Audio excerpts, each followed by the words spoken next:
Hi guys.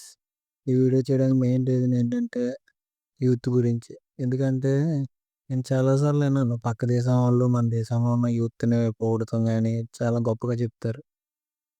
So, అప్పుడు నాకు అర్థం కాలేదు. ఈళ్ళేంట్రా మన ఇండియాలో ఉన్న యూత్‌ని ఇంత పొగుడుతున్నారు అది ఇది అని. కానీ నాకు నిన్న మొన్న ఈ 2 డేస్ నుంచి బాగా తెలిసింది. మన యూత్ తలుచుకుంటే ఏదన్నా చేయగలమని. ఎందుకంటారా? మొన్న ఎప్పుడో సీఎస్‌కే మ్యాచ్ అయింది. అందులో ఆఖరిగా లాస్ట్‌లో ధోని ఔట్ అయిపోవడంతో ఒక అమ్మాయి ఒక రియాక్షన్ ఇచ్చింది. ఆ రియాక్షన్‌లో ఏముందో తెలీదు గానీ, మన యువత మొత్తం ఆమె ఫాలోవర్స్ అయిపోయారు. ఎలాగంటే ఆ వీడియో చేయకముందు 800 మంది ఫాలోవర్లు ఉండేవాళ్ళు. అది చేశాక 1,00,000 మంది ఫాలోవర్స్ అయిపోయారు. నైట్‌కి నైటే సూపర్ స్టార్ అయిపోయింది ఆవిడ.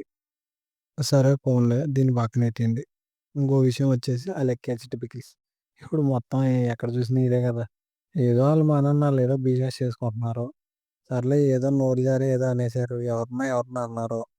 అన్నోడు బానే ఉన్నాడు. అన్నించుకున్నోడు బానే ఉన్నాడు. మధ్యలో మనం మన టైం మొత్తం పెట్టి ఆడిని ట్రోల్ చెయ్య, వాడిని దాన్ని చెయ్య ఏటండి ఇది? ఫైనల్‌గా చేసినోడు బానే ఉన్నాడు. చేయించుకున్నోడు బానే ఉన్నాడు. మధ్యలో మనం ఏం ట్రోల్ ఏద్దామా? ఏం చేద్దామా అని నలిగిపోతున్నాం. ఒరేయ్ మామ ఇప్పటికైనా లేగరా!